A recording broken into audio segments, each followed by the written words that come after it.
To use Bitcoin with PayPal, follow these effective steps for setup, purchasing, receiving, and managing your crypto. First, set up a verified PayPal account and enable crypto features. Navigate to crypto in the app and link your bank account or debit card for secure access. Second, buy BTC directly within PayPal.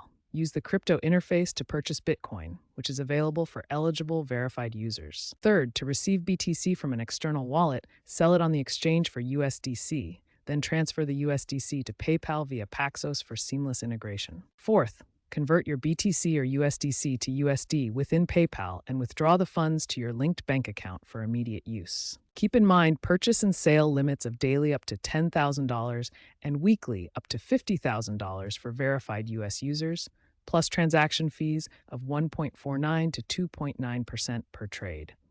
Always use two-factor authentication for security and monitor your account for suspicious activity.